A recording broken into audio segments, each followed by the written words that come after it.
This week, the issue is the imminent Senate election. Democratic candidate for the U.S. Senate, Congresswoman Barbara Lee, is with us. Plus, Republican candidate for U.S. Senate, Eric Early, is here. And we talk foreign policy with retired Four-Star General and former CIA Director David Petraeus, as the issue is starts right now. Broadcasting across California, you're watching The Issue Is. And welcome to The Issue Is. I'm Elex Michelson. On Monday night, we are hosting the first TV and radio debate in the race for California's U.S. Senate seat. It airs live at 6 on Fox 11 and Issue Is affiliates across the state, on the radio, on KFI AM 640, and iHeart stations across the state, and streaming live at foxla.com. On stage, you see them there, the top 4 polling candidates, including Oakland Congresswoman Barbara Lee. We caught up with Congresswoman Lee this week on Martin Luther King Jr. Day. This week, she earned the endorsement of the McClatchy newspapers, including the Sacramento Bee. We talked to her right after she rode in that Kingdom Day parade in Leimert Park. Congresswoman Lee, welcome back to The Issue Is. Glad to be back with you. Nice seeing you. Great to see you, too. So we've got a debate upcoming in a matter of days, the first TV debate. What's your strategy? Well, my strategy is to speak directly to the voters, making sure the voters know that I see them, making sure voters know my experience, what I have done, how I have delivered for my district and for California, and what I intend to do in the United States Senate on their behalf. What do you see, how do you see the state of this race? Most polls right now show you in 4th place. To advance, you got to get to 2nd. Where do you see things?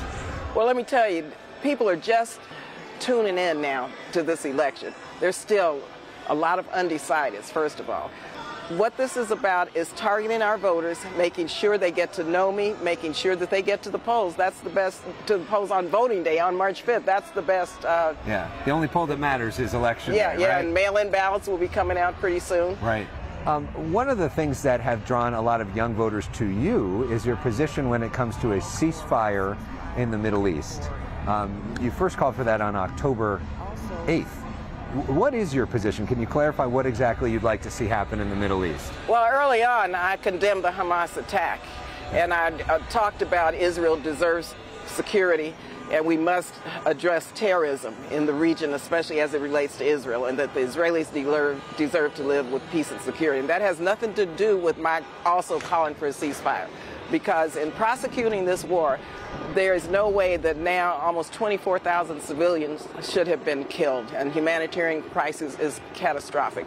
So it's in Israel's best interest that we call for, that I've called for a ceasefire, so that there can be a path to a political and diplomatic solution. This is counterproductive to Israel's security, and too many people are dying. I mean, this is a humanitarian catastrophe, and so we have to take ownership in terms of leadership and try to help put together a diplomatic and political solution. You know, there's some folks that are supporters of Israel that would say there is no negotiating with Hamas, an organization that believes in the destruction of Israel and the destruction of the Jewish people. What do you say to that? How do you negotiate with them? Let me say, first of all, we have to be clear that this could develop into a regional war that's going to be even more dangerous. And yes, Hamas needs to be eliminated. Don't eliminate Hamas by killing innocent civilians. We have to make sure that the hostages are released. How are the hostages going to be released when you have massive bombing throughout Gaza? And so, no, it's counterproductive to Israel's security. I believe that, and I believe that the only way that we're going to get the hostages released, and the only way that Israel will be secure, and the only way we could stop this humanitarian disaster is through a political and diplomatic solution. And we have to have the region and the Arab nations come together also to make sure that this happens. We're out here on Martin Luther King Day. You're part of the parade here today. What does it mean for you personally to feel the love, to be here, especially wearing a shirt, elect black women, be talking about that message here? It's very very important. First of all, I'm so happy to be here. You know, I attended San Fernando Junior High and San Fernando High School, first black cheerleader at San Fernando High School, so this was my old stomping ground, especially on the weekends, and really enjoyed seeing a lot of people who I grew up with, people who moved from the Valley back into Los Angeles, family and friends, supporters, and people who know me as a member of Congress. So, and it's important also to recognize how happy I am to be here on Martin Luther King's birthday, because Dr. King, drum major for justice, drum major for peace, and he talked about we must deal with the three evils here in America: racism, militarism, and poverty. And he also said that the arc of the moral universe is long, but it bends towards justice. So what all these people are doing today, and everyone, is making that arc bend toward justice quicker and faster and more, make it permanent. What do you think he would make of this moment in America? And as a student of him, which I know you are, how do you think about his lessons now in terms of what to do in terms of public policy going forward? Well, first, Dr. King said the path to peace is not through violence. And after I was the only one who voted against the authorization to use force in 2001, based on that 60-word overly broad authorization, I talked to Coretta Scott King. She called me and I saw her, and she told me, she said, Martin would be very proud of you. Wow. And she told me, she said, he would stand with you. Don't back down. Dr. King understood that endless wars is not going to allow us to live and see our common humanity and work toward eliminating poverty and racism and militarism. It won't allow us to be able to build housing for the unsheltered or health care. It won't allow us to do what we have to do for the next generation in terms of our climate and our planet. Well, thank you so much for sharing your views today. We got some nice music behind us as we were talking, too. And this is a lot of fun, too. It's a lot of fun to be out fun. here. It's always fun to talk with you, and best of luck on the debate stage. We'll see you soon. See you soon, and thank you again. I'm glad you're here. Up next here on The Issue is a different view from Republican candidate for U.S. Senate, Eric Early. Stay with us. We continue our coverage of the candidates for U.S. Senate, and we welcome back to The Issue is Eric Early. Of course, he is a Republican attorney and talk show host. He's run before for Congress and for Attorney General. Welcome back to The Issue is. Great to see you. Thanks for having me again, Alex. So how do you see the state of this race right now? Well, we're having a great campaign. The great grassroots of California all around our state are supporting me. I've been endorsed by great Republican organizations, the California Republican Assembly. Ronald Reagan called them the conscience of the Republican Party, and they are. So many great county Republican parties all around the state, great individuals. The only drawback I've seen recently is that there's a major debate coming up on Monday, and Politico and the USC School of Political Something, in their in their infinite wisdom, decided to cut the debate only to the top 4, and even according to their poll, and I haven't even seen how they did the poll, I came in 5th. So there are 23 candidates in this race. Why'd they cut it to 4 and not go to 5? Because my point of view is completely different than the 3 far-left Democrats they're having on and the Joe Biden Republican they're having on. So obviously, our station is a part of that, and our station management chose to set the qualifying metrics at the top 4 in addition to the partners. That's not my call. I have control over this show, and you're here. So I want to spend the time talking about the issues that matter and talk about the state of the race right now. And part of the reason that I think that happened is we've seen Steve Garvey's poll numbers increase. What do you make of Steve Garvey, the candidate, and his comments this week to Politico that he would consider voting for Joe Biden for president? You know, that comment coming from somebody who calls himself a Republican is disgusting.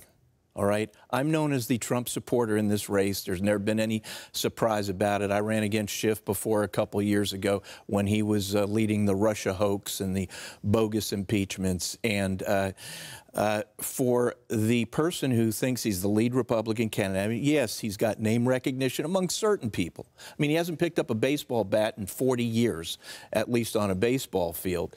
But it's disgusting. I'm the only one in this race fighting for the things that matter to all Californians: immigration, indoctrination, inflation, incarceration, immigration, over 7 million, 8 million and counting illegally across our borders. I support legal immigration with an L. I will support, as the next U.S. Senator, sending our military to the border to stop this. Indoctrination. I've been involved in this situation for a long time. Our schools in this state and many blue states around the country have become indoctrination camps. What they're doing to our kids' brains, teaching them to hate America, dividing them by race, bringing in this sexual fluidity stuff is outrageous. Who's teaching kids to hate America? If you look at the curricula that they allow you to see, and I once represented a great group of parents against the Santa Barbara Unified School District. It says hate America? It doesn't say hate America, but they're telling them all of these things. America was bad for doing this, and America was bad for doing that, and this and that. Yes, we're not perfect, but we are always striving to be a better union, and I absolutely believe this is the greatest country in human history, and I believe in American exceptionalism. We've done something with all of the leading candidates for Senate, which I call the 4 questions. Basically, try to get a quick view of you. First thing that comes to mind, short answers on this. What do you think is the biggest domestic issue facing America right now? Right this second, we've got to lock our borders down. We can't let more millions of people into our country. Biggest international issue? Communist China is an enemy nation, and we as a nation have to declare them an enemy nation. Committee you'd most like to serve on? I think foreign relations right now would be a big deal given everything that's going on. And who is the modern senator you most admire? Oh, that's a great one. I like the following 3 right now. I like Josh Hawley, I like Mike Lee, I like Ted Cruz. So back to your point about China, an enemy nation. Yeah. China is our biggest trading partner. They own the majority of the U.S. debt. If you call them an enemy nation, what does that do to our economy, and what does that do to world safety? Listen, Elex, what's going on right now is they have started a Cold War against us over 2 decades ago. There was a 100-year plan to dominate the world both economically and militarily. They are closing in on that goal, but we must protect our nation from them. They are an enemy of our nation. I'm not talking about our great Chinese Americans who escaped from communism. I've got lots of Chinese American friends, so we have to protect them, but we have to start breaking up this relationship with Communist China. You are running for the seat once held by Dianne Feinstein. She left quite a legacy. When you're done, if you win the seat and you're Senator Early, what do you want to be seen as your legacy? And my legacy will be doing everything we can to bring back California from the brink, because it is on the brink, and bring back this country as well. Is that your closing argument? Well, that's my closing argument. Is I'm fighting for all forgotten Californians. I'm a Republican, but I'm fighting for all forgotten Californians of all political persuasions. You wake up in the morning and you see over 7 million coming across the border. You don't think there's anything you could do about it. You're a forgotten Californian. And I could go on and on with that list. So I fight for all forgotten Californians. And even though I'm a Republican, I need everybody's vote. Those ballots start going out next week, and every registered voter of every political party can vote for me. We want to now take a moment to have some fun, play personal issues, which you've played on our show before, get to know you a little bit. You know, it is award season in California, one of our big industries here. So I want to ask about some of your cultural favorites. Here we go with 30 seconds on the clock. Let's do it. What was your favorite movie of the year? Favorite movie? Oppenheimer, absolutely. Favorite TV show of the year? I'm a huge fan of Yellowstone. Favorite vacation spot in California? I just like the North Country of California. California is a grand and glorious and beautiful state. Our state is failing right now, but we can get this back and turn ourselves back into the Golden State again. All right, well, there's our 30 seconds. The rest of the other things. But thank you so much. It is always fun to talk to you and hear your views. And we're appreciative of showcasing a lot of views here on The Issue Is. And in the past, we've asked you about your favorite music. And you said it was a song called When I'm President, which may be wishful thinking. I'm not running for president. Okay. I'm running for senator, but it's a great song. And right. I know you have it teed up, Alex. So let's go to break with When I'm President. Maybe one day. Thanks for having me again. I really appreciate it. Thank you.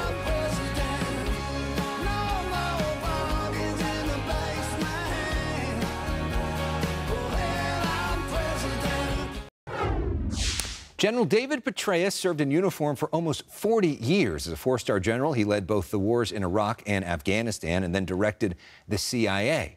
This week, we met up with General Petraeus here in Los Angeles. He visited the Barnes & Noble store at the Grove with the Grove's owner, Rick Caruso. Petraeus in town to promote his new book. It's called Conflict: The Evolution of Warfare from 1945 to Ukraine. General David Petraeus, welcome back to The Issue Is. Good to be with you, Alex. What do you see as the U.S.'s role right now when it comes to some of these conflicts around the world? Well, I think we have a very significant national security interest, an economic interest in helping Ukraine, for example, helping Israel, helping maintain freedom of navigation through the Red Sea, whatever it is around the world. This is not charity.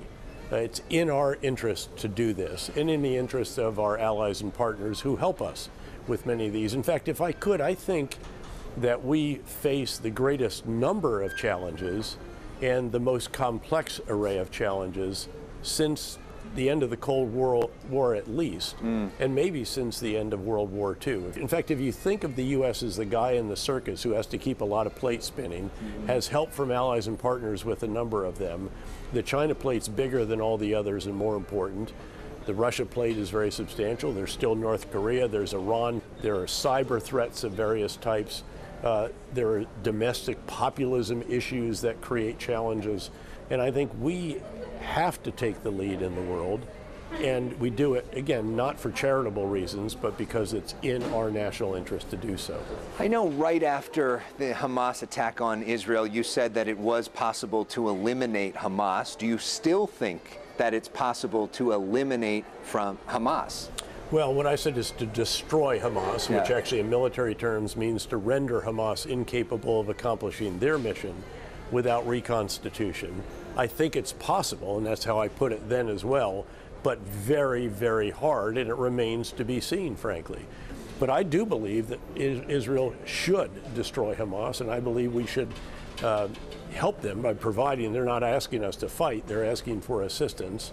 I think it's right also, as they are seeking to do, to dismantle the Hamas political wing.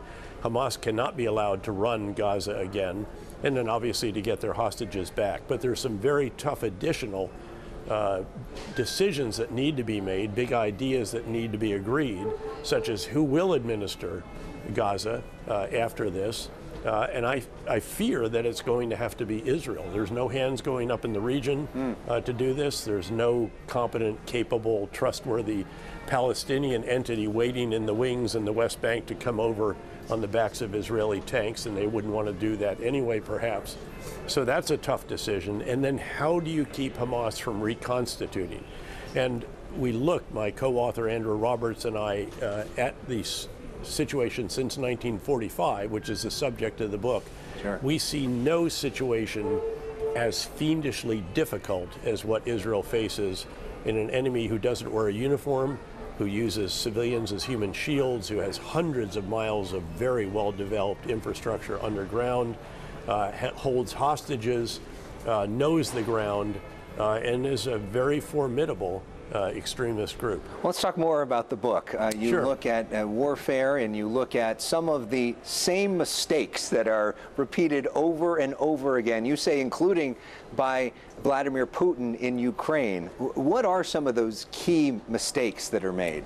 Well, it's not getting the big ideas right. So we lay out in the introduction the intellectual construct for strategic leadership that I used.